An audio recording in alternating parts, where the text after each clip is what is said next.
Hello everyone, welcome to the very first episode of What's the Scene. It's a show that explores science, philosophy, ethics, culture, law and the human condition from the lens of pop culture and we'll understand what's the scene. So jumping right into it, what's the scene with Captain America Civil War? What are Iron Man and Captain America really fighting about? While there's a lot of emotional baggage that unravels through the movie, at the crux of the conflict is the issue. Who should control the Avengers? The government or the members of the Avengers? And if you look closely, this is a political issue. There are political differences between the two superheroes of the Marvel Cinematic Universe. Iron Man says that it should be the government who should be controlling the Avengers so as to bring more accountability and not repeat whatever happened in Sokovia in Avengers Age of Ultron. And obviously whatever happened to the Wakandan missionaries in Nigeria in Civil War the movie. It is evident that Iron Man is shaken up by these events, especially considering what happened in Sokovia was in some way because of Iron Man's callous usage of the AI from the Tesseract and creating Ultron.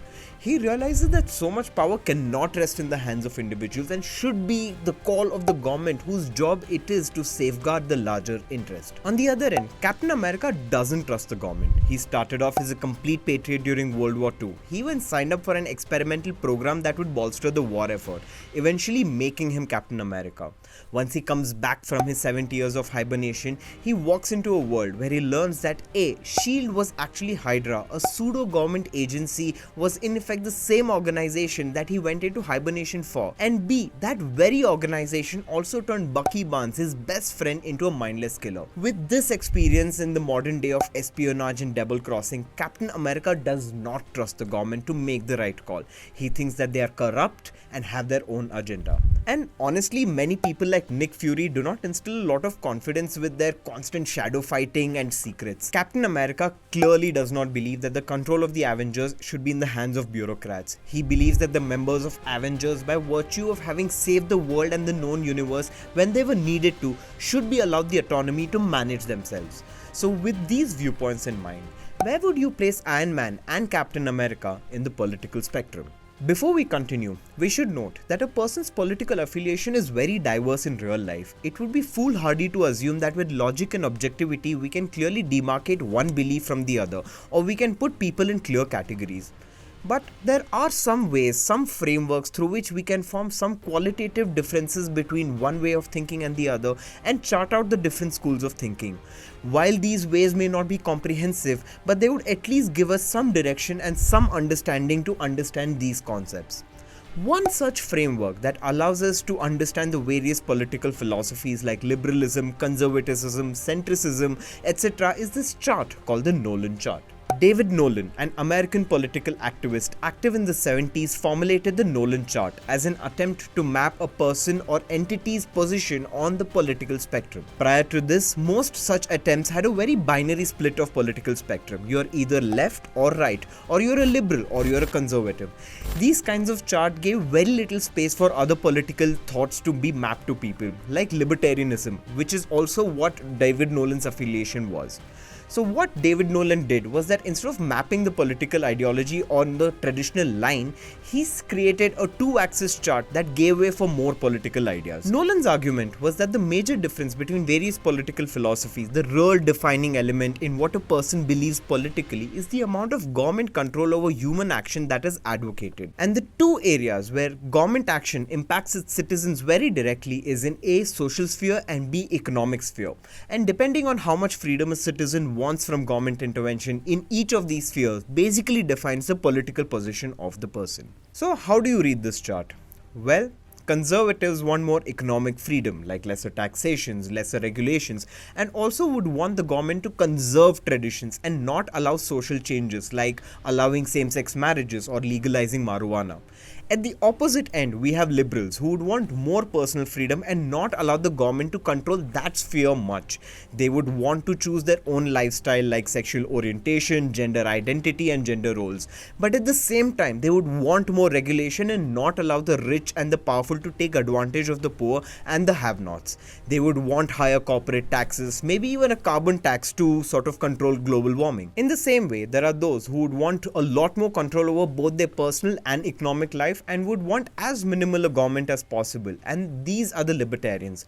We'll delve further into these a little later in the show today. And finally, we have those who believe that government should have a lot of control over both social and economic spheres, and these would be the totalitarian regimes. Soviet Russia, present-day China are good examples of such states where personal freedoms are given up for the greater good. What's interesting about the conflict in civil war is that you can view the conflict in both social and economic points of views. Are the Avengers an economic resource, or are they people with the ability to choose for themselves, or both? Iron Man clearly views the Avengers as an economic resource. He is talking about accountability and responsibility. He is saying that someone needs to oversee this huge power that resides amongst all the members of the Avengers.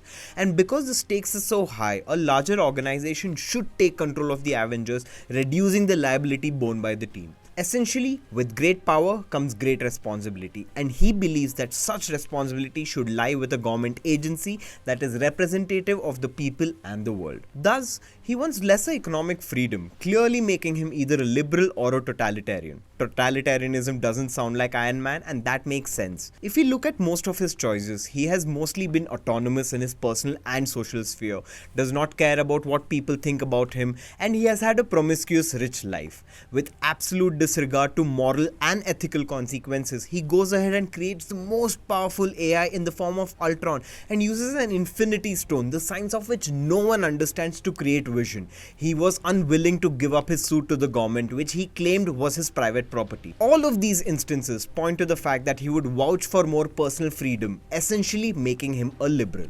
Captain America, on the other hand, does not view the Avengers as economic resources, but is fighting for the sovereignty of the Avengers to manage everything themselves.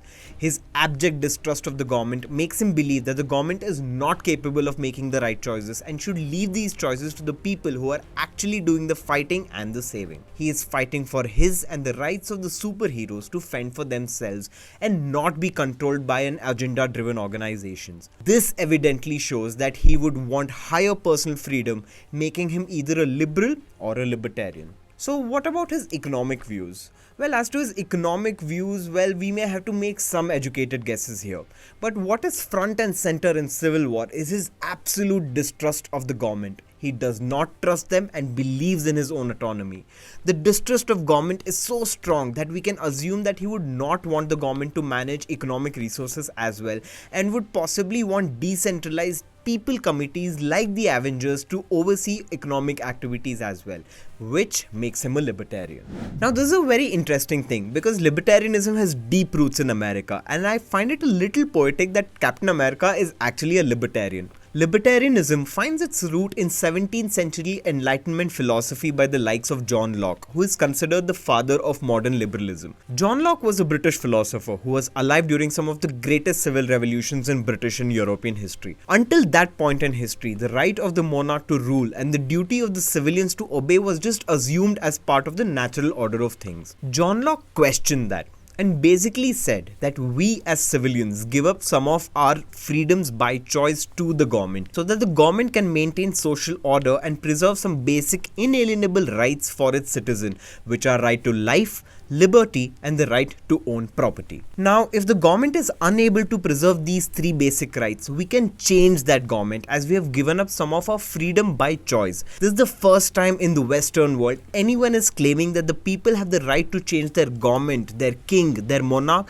if they are not doing their job. Now, the United States of America drew heavily from the Enlightenment thinkers and have likely adapted John Locke's three rights and have enshrined the same in their Declaration of Independence with the words right to life, liberty, and the pursuit of happiness as being unalienable rights of their citizens. This is where the title of the Will Smith movie also comes from, where the American dream is the right to be able to forge your own path in the face of adversity. Libertarianism takes this idea further and says that the role of the government is to just ensure the life and liberty of its people and thus should not interfere in any of their choices, be it economic or social choices. If the government does try to control that, then it is infringing on the life, liberty, and the pursuit of happiness of its civilians. While libertarianism is not an America-specific phenomenon, it has found a lot of resonance in its political culture. This is evident in other pop culture figures like Ron Swanson from Parks and Rec, who is a hardcore libertarian. Then you have Ayn Rand, who is a symbol of right-wing libertarianism. And on the exact other end, we have the most prolific political thinker of 20th century, Noam Chomsky,